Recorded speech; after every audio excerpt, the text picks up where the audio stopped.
സെയ്റാസ് tasty ഫുഡ്സിലേക്ക് എല്ലാവർക്കും സ്വാഗതം. ഞാൻ ഇന്ന് വീട്ടിലുണ്ടാക്കാൻ പറ്റുന്ന ഒരു ഈസി ആയിട്ടുള്ള സോഫ്റ്റായ മാർബിൾ കേക്കിൻ്റെ റെസിപ്പിയാണ് ചെയ്യണത്. അപ്പോൾ നമുക്ക് വീഡിയോയിലേക്ക് പോകാം. അതിന് വേണ്ടിയിട്ട് ഞാനിവിടെ ഒരു ബൗൾ എടുത്തിട്ടുണ്ട്. അപ്പോൾ അതിലേക്ക് 1.5 കപ്പ് മൈദ ചേർത്ത് കൊടുക്കാം. ഇനി അതിലേക്ക് 1 ടീസ്പൂൺ ബേക്കിംഗ് പൗഡർ ചേർത്ത് കൊടുക്കുക, 1/4 ടീസ്പൂൺ ബേക്കിംഗ് സോഡ. ഇത്രയും ചേർത്തിട്ട് ഇത് നന്നായിട്ടൊന്ന് മിക്സ് ചെയ്തെടുക്കണം. ഇപ്പോൾ ഇത് നന്നായിട്ട് മിക്സ് ചെയ്തെടുത്തിട്ടുണ്ട്. ഇനി ഇതൊന്ന് മാറ്റി വയ്ക്കാം. ഞാനിവിടെ ഒരു മിക്സിയുടെ ജാർ എടുത്തിട്ടുണ്ട്. അപ്പോൾ അതിലേക്കൊരു 2 മുട്ട ചേർത്ത് കൊടുക്കാം. റൂം ടെമ്പറേച്ചർ മുട്ട വേണം എടുക്കാനായിട്ട്. ഇനി അതിലേക്ക് പഞ്ചസാര ചേർത്ത് കൊടുക്കുക. ഒരു 3/4 കപ്പോളം പഞ്ചസാര ചേർത്ത് കൊടുക്കുക. ഞാനിവിടെ പൊടിച്ച പഞ്ചസാരയാണ് ഉപയോഗിക്കുന്നത്, പൊടിക്കാതെയും ചേർത്ത് കൊടുക്കാം. മധുരം കൂടുതൽ വേണമെന്നുണ്ടെങ്കിൽ 1 കപ്പ് വരെയൊക്കെ ചേർത്ത് കൊടുക്കാം.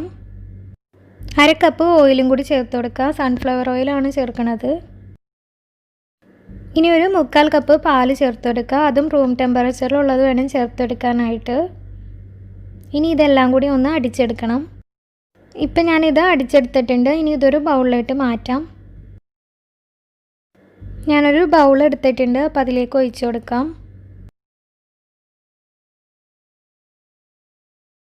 ഇനി ഇതിലേക്ക് 1 ടീസ്പൂൺ വാനില എസൻസ് ചേർത്ത് കൊടുക്കുക. എന്നിട്ട് ഇത് നന്നായിട്ടൊന്ന് മിക്സ് ചെയ്തെടുക്കണം.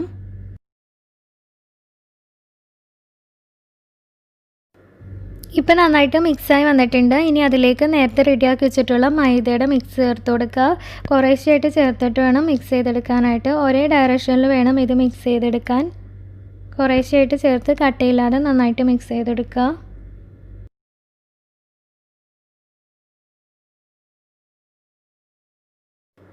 ഇപ്പം നമ്മുടെ ബാറ്റർ റെഡി ആയിട്ടുണ്ട്. ഈ ഒരു പാകത്തിനാണ് നമ്മൾ ബാറ്റർ റെഡിയാക്കി എടുക്കേണ്ടത്.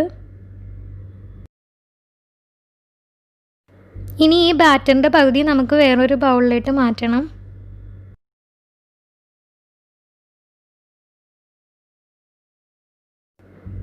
ഇനി അതിൽ ഒരു പോർഷനിലേക്ക് 3 ടേബിൾ സ്പൂണോളം ചോക്കോ പൗഡർ ചേർത്ത് കൊടുക്കുക. കുറച്ചുകൂടി ഡാർക്ക് കളർ വേണമെന്നുണ്ടെങ്കിൽ 1 സ്പൂൺ കോഫി പൗഡർ ചേർത്ത് കൊടുത്താൽ മതിയാകും. ഇനി അത് നന്നായിട്ടൊന്ന് മിക്സ് ചെയ്തെടുക്കണം. ഒരേ ഡയറക്ഷനിൽ തന്നെ വേണം മിക്സ് ചെയ്തെടുക്കാനായിട്ട്. ബാറ്റർ കുറച്ച് തിക്കായിട്ട് തോന്നുകയാണെന്നുണ്ടെങ്കിൽ 1 സ്പൂൺ പാൽ ചേർത്ത് കൊടുത്തിട്ട് ഒന്നുകൂടി മിക്സ് ചെയ്തെടുത്താൽ മതിയാകും.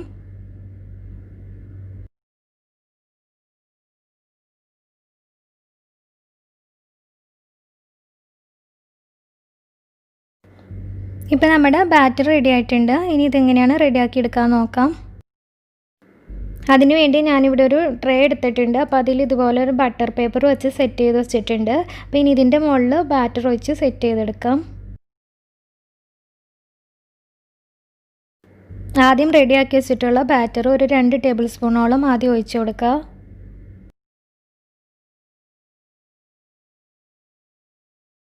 ഇനി അതിലേക്ക് ചോക്കോ ബാറ്ററും 2 ടേബിൾ സ്പൂൺ ഒഴിച്ച് കൊടുക്കുക.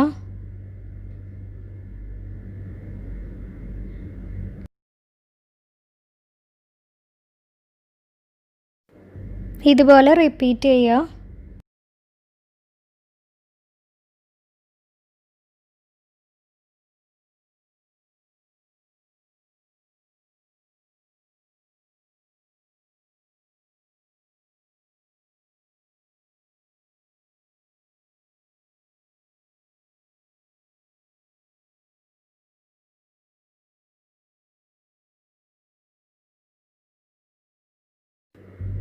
കുറച്ച് ഒഴിച്ച് കഴിയുമ്പോൾ ഇതുപോലെ എല്ലാ ഭാഗത്തേക്കും ഒന്ന് ചെരിച്ച് കൊടുക്കുക.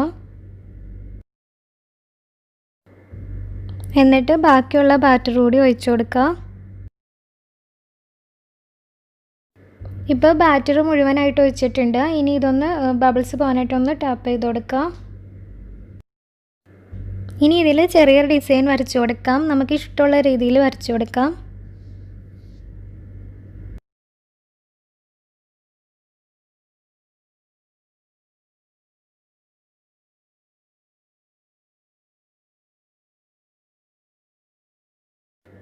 ഇനി ഇത് നമുക്ക് ബേക്ക് ചെയ്തെടുക്കാം. അപ്പോൾ അതിന് വേണ്ടിയിട്ട് ഞാനിവിടെ ഒരു പാൻ 10 മിനിറ്റോളം പ്രീ ഹീറ്റ് ചെയ്യാൻ വെച്ചിട്ടുണ്ടായിരുന്നു. അപ്പോൾ അതിലൊരു സ്റ്റാൻഡ് വെച്ച് കൊടുത്തിട്ടുണ്ട്. അതിലേക്ക് നമുക്ക് ഈ ട്രേ ഒന്ന് ഇറക്കി വെച്ച് കൊടുക്കാം. ഇനി ഇത് അടച്ചു വെച്ചിട്ട് ഒരു 35 മുതൽ 40 മിനിറ്റ് വരെ കുറഞ്ഞ ഫ്ലെയിമിൽ വെച്ചിട്ടൊന്ന് ബേക്ക് ചെയ്തെടുക്കണം. ഇപ്പോൾ ഒരു 35 മിനിറ്റ് കഴിഞ്ഞിട്ടുണ്ട്. നമുക്ക് തുറന്ന് നോക്കാം. കേക്കൊക്കെ നന്നായിട്ട് പൊങ്ങി വന്നിട്ടുണ്ട്. ഇപ്പോൾ ഒരു ടൂത്ത് പിക്കോ മറ്റോ കൊണ്ട് ഒന്ന് കുത്തി നോക്കുമ്പോൾ ക്ലീൻ ആയിട്ടാണ് കിട്ടണമെന്നുണ്ടെങ്കിൽ നമ്മുടെ കേക്ക് റെഡി ആയിട്ടുണ്ടാവും. ഇപ്പോൾ നമ്മുടെ കേക്ക് റെഡി ആയിട്ടുണ്ട്. ഇനി ഇതൊന്ന് തണുത്തതിന് ശേഷം നമുക്കിത് ട്രേയിൽ നിന്ന് മാറ്റാം.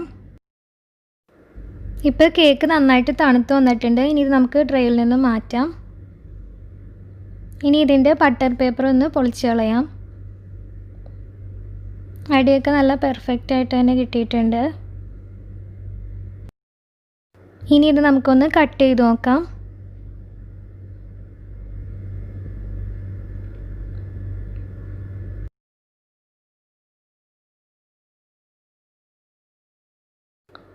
കേക്കൊക്കെ നല്ല സോഫ്റ്റായി വന്നിട്ടുണ്ട്. ഉള്ളിലൊക്കെ എല്ലാ ഭാഗവും നല്ലോണം വെന്ത് വന്നിട്ടുണ്ട്. അപ്പോൾ എല്ലാവരും ഒന്ന് ട്രൈ ചെയ്ത് നോക്കാം. നമ്മുടെ വീട്ടിലുള്ള ഇൻഗ്രീഡിയൻസ് ഒക്കെ വെച്ചിട്ട് തന്നെ എളുപ്പത്തിൽ ഉണ്ടാക്കിയെടുക്കാൻ പറ്റുന്ന കേക്കാണ്. നല്ല സോഫ്റ്റ് ആയിട്ടുള്ള കേക്കാണ്. അപ്പോൾ എല്ലാവരും ഒന്ന് ട്രൈ ചെയ്ത് നോക്കുക. എൻ്റെ വീഡിയോ ഇഷ്ടമാണെങ്കിൽ ലൈക്ക് ചെയ്യാനും ഷെയർ ചെയ്യാനും സബ്സ്ക്രൈബ് ചെയ്യാത്തവരാണെങ്കിൽ സബ്സ്ക്രൈബ് ചെയ്യാനും മറക്കരുത്.